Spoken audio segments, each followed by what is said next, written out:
On va être ensemble pour une petite demi-heure.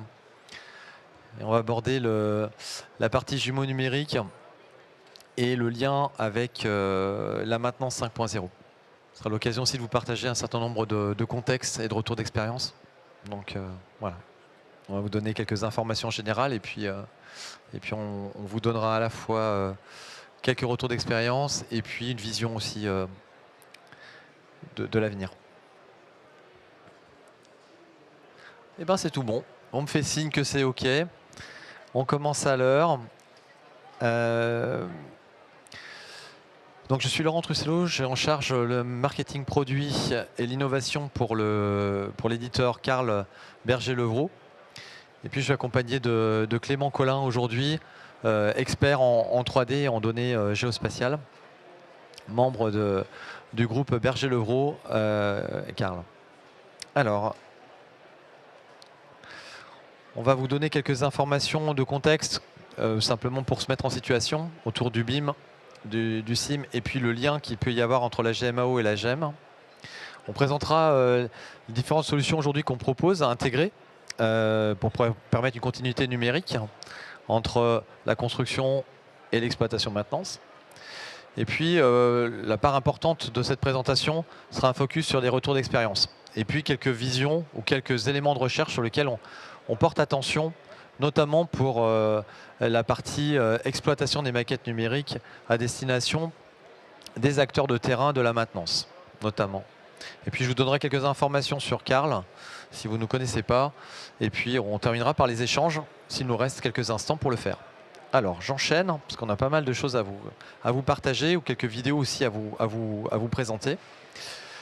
Le lien qu'il y a évidemment entre le monde de la construction et le monde de l'exploitation-maintenance, que je connais plus particulièrement plus que le monde de la construction, évidemment, c'est nous focaliser sur cette phase du cycle de vie. C'est important pour nous parce qu'en fait, tout ce qui est fait en amont représente qu'une petite partie du temps et des coûts liés aux infrastructures ou aux bâtiments qui sont construits. La grande phase du cycle de vie d'un asset, au sens large, c'est cette phase d'exploitation et de maintenance. Quel est l'intérêt finalement d'intégrer ces deux mondes? Et pourquoi on va chercher en fait à prolonger les maquettes numériques jusqu'à la phase d'exploitation-maintenance? Il y a 3 enjeux possibles. En tout cas, il y en a d'autres, mais les principaux qu'on a pu voir auprès des clients que l'on adresse, c'est 1, modéliser les actifs à exploiter dès la phase de construction pour garantir leur pérennité de la donnée tout au long du cycle de vie, c'est-à-dire entre le as build et le as maintain, c'est-à-dire je vais le suivre tout au long. Ça va être des enjeux autour des diagnostics.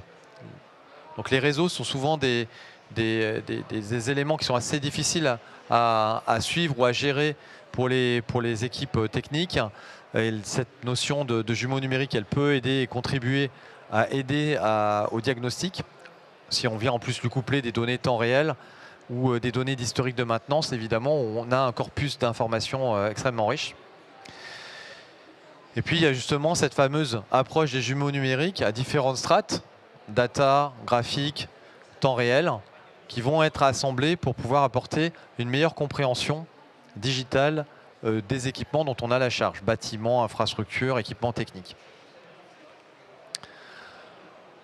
Passé ce préambule, je vais peut-être te laisser, Clément, présenter les différentes solutions que nous, on vient agréger à notre solution de gestion de maintenance.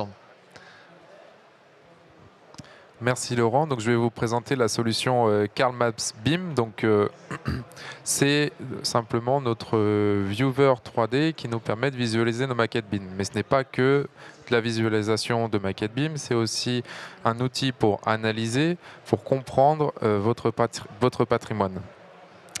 À travers cet outil, on va pouvoir sélectionner, on va pouvoir intégrer tous nos outils, toutes nos entités BIM dans notre logiciel de GMAO et effectuer des opérations de maintenance classiques et de suivi d'exploitation de votre patrimoine.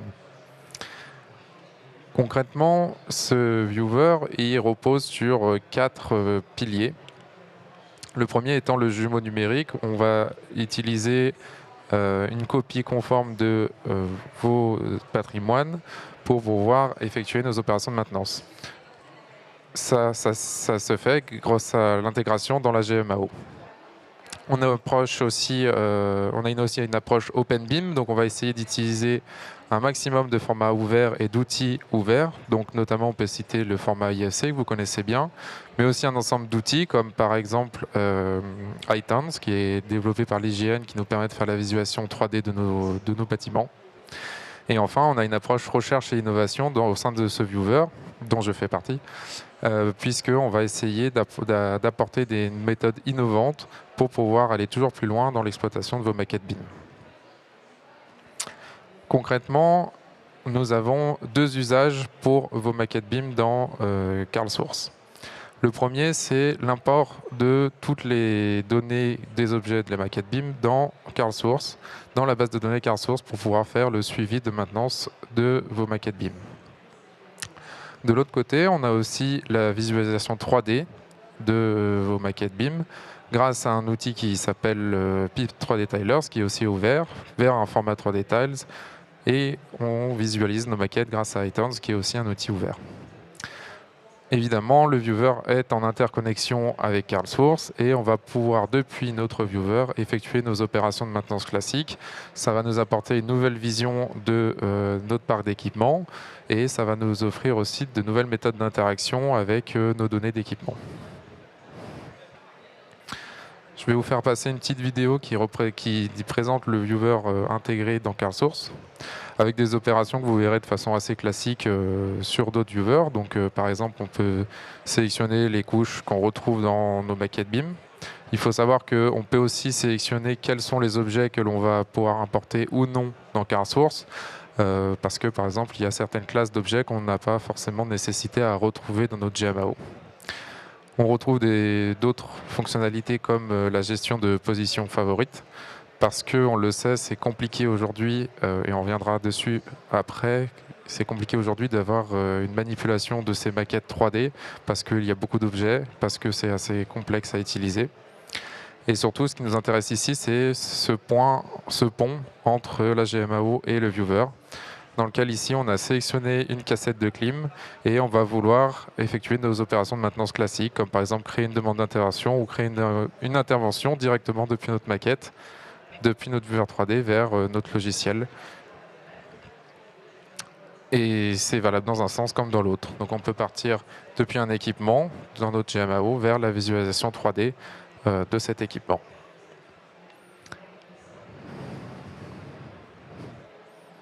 Je vais laisser maintenant Laurent reprendre la main pour parler de différentes expériences qu'on a pu avoir justement avec ces maquettes BIM et ces jumeaux numériques.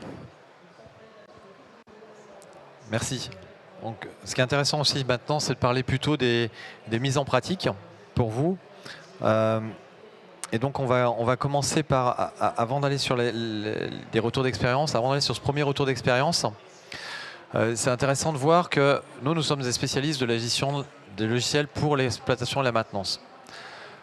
On a trouvé le pont technologique, mais cette façon d'adresser ce pont technologique avec le monde de la construction et du BIM, on peut l'effectuer de plusieurs manières. Nous, on en a proposé une intégrée, mais le monde étant divers et varié, eh bien, on est aussi en capacité de s'interconnecter avec d'autres formes ou d'autres approches d'intégration, soit avec d'autres partenaires technologiques. Vous allez en voir certains de différents contextes. On va commencer par celui tout de suite juste après. Et ce n'est pas forcément une approche monolithique. L'idée, c'est de trouver le bon moyen pour faire communiquer et circuler la donnée entre les maquettes et le monde de l'exploitation. Et toute l'expérience que nous, on a à travers notre intégration et le viewer que l'on a au niveau données ou 3D, on la met aussi à disposition d'une autre forme d'entrée ou d'une autre forme d'interaction avec des partenaires. Et justement, par exemple, cette première expérience qu'on voulait vous partager, sur laquelle on va prendre un petit peu plus de temps, et j'en profite avant d'appeler Olivier à mes côtés pour remercier Servier de nous autoriser à partager ce retour d'expérience aujourd'hui avec vous. Olivier, si tu veux bien me rejoindre, donc responsable jumeaux numériques pour Stéréographe, je trouvais que c'était important de montrer qu'effectivement, là où on est souvent dans des systèmes approches où on doit faire le choix d'un éditeur, où doit faire le choix d'une technologie, on peut aussi montrer qu'on peut faire aussi de l'assemblage et on peut avoir une chaîne numérique qui conduise à des résultats tout à fait probants en termes d'intégration du jumeau numérique et de la gestion de la maintenance. Je te cède la parole pour présenter ce retour d'expérience. Merci Laurent. Alors, avant de vous parler de la maintenance, je vais peut-être d'abord contextualiser un peu le projet. Donc, il s'agit de l'Institut de recherche et développement de Servier Paris-Saclay. C'est un ensemble de 45 000 m² qui est composé de 6 bâtiments. 5 bâtiments périphériques fédérés par un anneau qui distribue la circulation, à laquelle vient s'ajouter des extérieurs. C'est un site qui s'étend du sous-sol -2 au R+4, donc 7 étages en tout. Et on va y trouver une grande diversité d'espaces. On va avoir évidemment des laboratoires, des bureaux, on va avoir une animalerie, une zone incubateur. Bref, c'est un site qui est extrêmement varié et ce qui fait qu'aujourd'hui, il y a un peu plus de 1000 collaborateurs qui travaillent chaque jour sur site.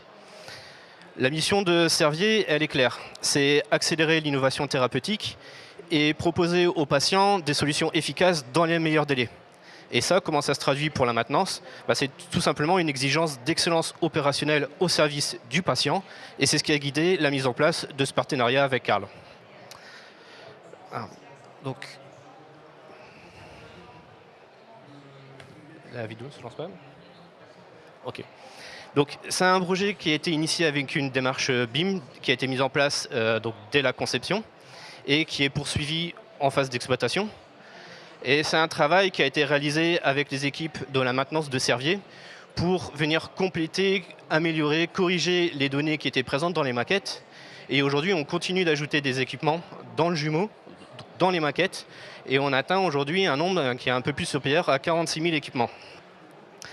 On est une plateforme d'hypervision, une plateforme web, on va se connecter à la GMAO, à la GTB, aux IoT, et on va centraliser toutes ces informations-là afin de les contextualiser avec les données du terrain. Donc on a de nombreuses fonctionnalités, comme on l'a vu, on a un découpage qui est fait par bâtiment. On a, comme là, vous le voyez à l'écran, la possibilité de chercher des équipements en fonction de leur localisation, donc de leur code local. On va avoir la possibilité, comme dans beaucoup de viewers, d'isoler les différents réseaux. Donc de pouvoir voir les réseaux de soufflage CVC, les réseaux de plomberie, sanitaire, etc. Et on va également avoir la possibilité de séparer les différents lots. Donc, de la même façon, CVC, plomberie, architecture. Le but, c'est de permettre aux équipes de maintenance d'afficher les informations dont elles ont besoin pour comprendre leur intervention, voir ce qu'il y a au-dessus des faux plafonds, derrière les murs, etc. Donc, comment ça se passe sur le terrain ? Aujourd'hui, nous, on a une particularité sur ce projet, c'est qu'on est le référentiel unique pour toutes les solutions qui sont connectées. Ça évite d'avoir des doublons et des contradictions entre les différentes bases de données. Donc aujourd'hui, la base de données de Carl, elle est alimentée par le jumeau numérique. Donc toutes les pièces, toutes les données qui sont sur les équipements proviennent du jumeau numérique. Donc, on est la source d'information. Donc là, par exemple, si je prends un équipement, la CTA qui a été sélectionnée, je vais retrouver des informations dans le jumeau numérique concernant ses références, débit, organisation, date d'installation, etc., etc. Et si je sélectionne le même équipement dans la GMAO, je vais avoir exactement le même niveau de détail. En plus, évidemment, des fonctionnalités de la GMAO de Carl, notamment l'accès à la fiche technique, l'accès à l'historique d'intervention, accès à son planning de maintenance préventive, etc.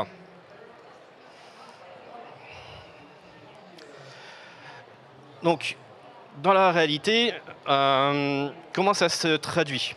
Donc là, on va avoir l'intervention d'un technicien sur la même CDA qu'on a sélectionnée. Il va pouvoir chercher sur un des nombreux écrans disponibles sur le site le lieu dans lequel il doit intervenir. Il va avoir l'information affichée sur un plans qui sont mis à jour grâce au jumeau numérique, aux maquettes.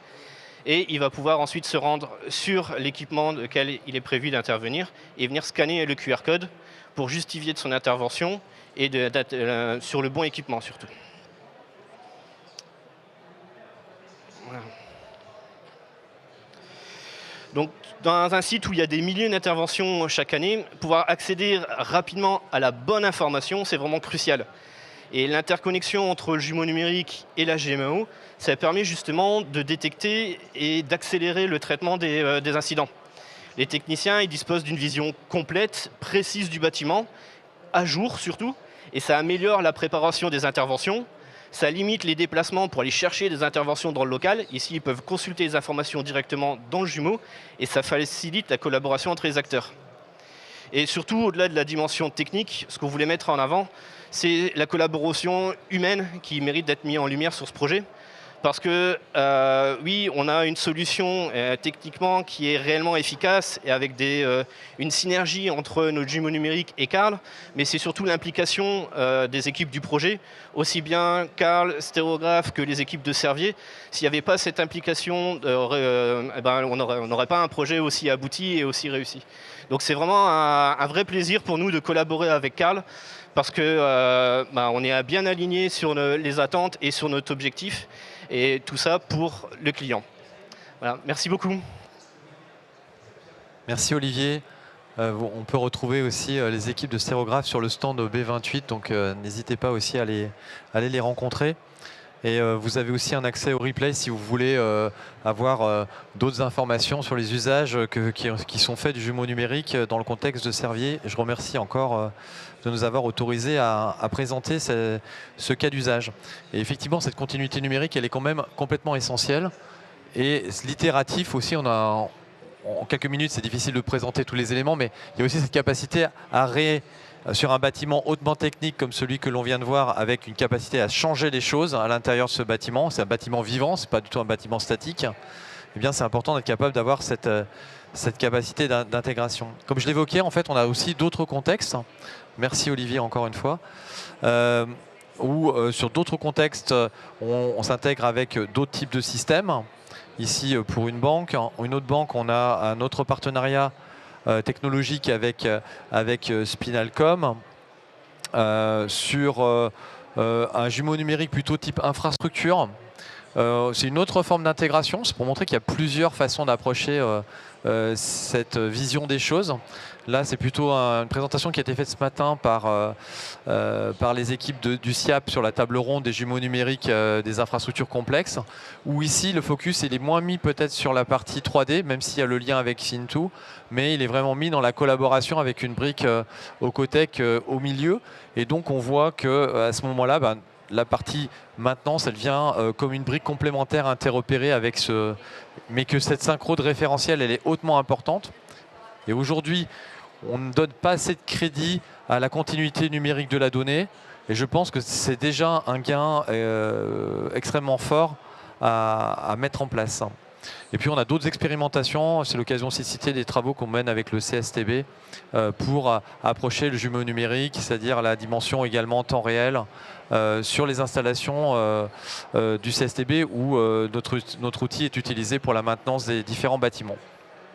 Voilà, et bien d'autres qu'on aurait pu citer, simplement pour montrer, et je pense que c'était là un peu le sens de cette présentation, au-delà des usages purs, c'est de montrer qu'il y a plusieurs façons d'y arriver. Il n'y a pas une façon d'approcher le jumeau numérique, mais l'important dans toute cette action, c'est bien de penser dans cette continuité numérique pour aller dans le temps, sur le cycle de vie, jusqu'à la maintenance. C'est pas souvent on pense à la construction, on ne pense pas assez à l'étape d'après qui est quand même essentielle dans la durée de vie des bâtiments ou des infrastructures. Clément, je te recède la parole pour montrer aussi des travaux sur lesquels on se projette, où on travaille pour nos acteurs de la maintenance. Merci Laurent. Et je vais tout de suite rebondir d'ailleurs en parlant de l'exploitation, cette partie-là. Parce que les maquettes BIM, vous le savez, ce sont des objets complexes à manipuler. Les logiciels qui permettent de les manipuler sont aussi complexes. Beaucoup de données, beaucoup d'objets, des scènes 3D, des interfaces compliquées. Et ça, pour nous, pour les opérateurs de maintenance, c'est aussi un obstacle à l'utilisation des maquettes BIM pour l'exploitation, bien qu'elles soient au centre aujourd'hui du futur de la maintenance. Et l'un des principaux axes de recherche et d'innovation qu'on a chez Carl, justement, s'intéresse, comme on en entend parler dans l'industrie 5.0, à l'humain au centre de nos solutions. Et nous cherchons notamment à les aider à interagir avec ces maquettes, à les faire parler, à obtenir des informations, à extraire des informations depuis ces maquettes. On a notamment l'extraction de réseaux depuis ces maquettes. On sait qu'aujourd'hui, on est tout à fait capable d'identifier, grâce aux informations déjà présentes dans les maquettes, les types de réseaux, les CVC. On sait qu'on est capable de savoir à quels étages ils sont. Mais on a d'autres informations qui sont parfois manquantes lors de la modélisation, comme par exemple quelle est la source, quelle est la sortie d'un réseau. On travaille activement à fournir des solutions innovantes pour pouvoir identifier ces éléments-là et faciliter l'interaction avec les réseaux pour les utilisateurs. On peut par exemple citer, je vois une sortie d'air au-dessus de moi, j'aimerais bien savoir d'où vient cet air et retrouver automatiquement cette information. Un autre sujet, aujourd'hui on en entend parler partout, mais il est vrai que pour nous, pour la 3D, c'est très important et ça peut nous aider à éviter des menus, ça peut nous éviter à éviter des interactions 3D qui sont parfois complexes. Ça, on peut utiliser l'IA qui va nous permettre à la fois de faire parler les maquettes. Donc, on va pouvoir poser des questions à notre maquette IFC. Ici, on va lui demander par exemple de lister tous les étages d'un bâtiment, mais on pourrait avoir des cas d'usage beaucoup plus complexes, comme quelles sont les maquettes, quels sont les objets CVC de l'étage numéro 1, montre-moi tous les équipements en panne, ainsi de suite. Donc dans un premier temps, on veut faire parler les données IFC, mais on veut aussi pouvoir manipuler notre interaction 3D en langage naturel. Donc ici à droite, on vient de poser une question, quels sont les murs de l'étage N0, qui nous répond toute une liste, et on va pouvoir ensuite manipuler l'interface 3D directement depuis cette réponse. Donc ça, ce sont des projets qui sont en cours de réalisation chez nous. Si vous avez d'autres cas d'usage qui vous bloquent lors de l'exploitation de maquettes BIM, vous n'hésitez pas à venir nous voir, on peut échanger sur ces propos. Je vais laisser Laurent reprendre la main pour la fin de la présentation. Oui, merci Clément. L'idée, c'est évidemment d'avoir une constellation de technologies. Vous l'avez compris, nos acteurs, ce sont les services techniques. On va chercher à utiliser les données des maquettes pour pouvoir en amener une valeur ajoutée sur le terrain et une efficacité. Et donc, on travaille beaucoup en même temps sur l'ensemble de ces technologies appliquées à l'acteur de terrain, l'humanocentrisme dont on parlait tout à l'heure. Et on vient également ajouter un certain nombre de technologies. On travaille beaucoup sur la réalité augmentée, sur les interfaces intangibles, pour aider sur le terrain à avoir ces informations. Donc cette continuité numérique qui arrive des maquettes, elle est essentielle, en tout cas pour nous, et on juge qu'elle a une forte valeur ajoutée. Et une de nos missions, c'est d'en assurer le pont et la continuité, mais aussi d'assurer demain les technologies pour une efficacité des acteurs de maintenance sur le terrain. Je vais passer assez rapidement et je vais terminer ici pour laisser plus de temps aux questions-réponses, parce que généralement c'est là où il y a un petit peu d'interaction et un peu plus d'intérêt. Juste deux mots sur l'entreprise Carl Berger-Levrault. Donc nous sommes une entreprise spécialisée dans l'asset management et la gestion de la maintenance. On a 800 clients. Nous sommes une entreprise qui a une quarantaine d'années. Nous sommes basés à Lyon, précisément. On a à peu près 200 personnes spécialisées sur ce domaine. Nous faisons à peu près 30 millions d'euros de chiffre d'affaires. Nous sommes français et souverains pour des contextes notamment français et européens. Et donc, nous avons différents modes de déploiement de nos solutions et nous investissons également beaucoup sur l'innovation. Et nous sommes de plus en plus ouverts à une intégration avec des partenaires technologiques, justement, tels qu'on vient de le voir ici, pour pouvoir offrir un maximum de solutions à l'ensemble de nos clients et pas simplement de les emmener dans une technologie fermée, mais plutôt de montrer qu'on est capable de coopérer, de collaborer pour certains usages, et notamment, nous, les usages que vous avez compris sont à destination des services techniques. On est présent dans tous les domaines d'activité, l'industrie, le facility management, les grandes infrastructures, la défense, les transports, la santé, les collectivités. Vous avez ici un panel de clients mais qui vous montre un petit peu l'hétérogénéité des acteurs qui font appel à nous. Et puis donc si vous êtes curieux de voir un petit peu ces solutions, n'hésitez pas à venir nous retrouver sur le stand C90 et on va passer, si vous le souhaitez, à la session des questions. Il nous reste à peu près 7 minutes, donc on est à peu près dans le timing pour pouvoir laisser du temps aux échanges. Une question rapide. Au cas où on doit mettre à jour le modèle BIM, est-ce que c'est possible de le faire directement à travers de la plateforme ou il faut faire la modification dans le modèle BIM et le réintégrer dans la plateforme? Voilà, ça va dépendre des contextes. Si on est sur un contexte intégré comme on l'a présenté, il va falloir le faire sur le modèle BIM et ensuite ça reste vraiment la source de référence. On l'a vu tout à l'heure aussi, si tu veux rejoindre aussi Olivier, mais ça va être la même chose aussi dans l'intégration qu'on a vu dans le contexte Servier.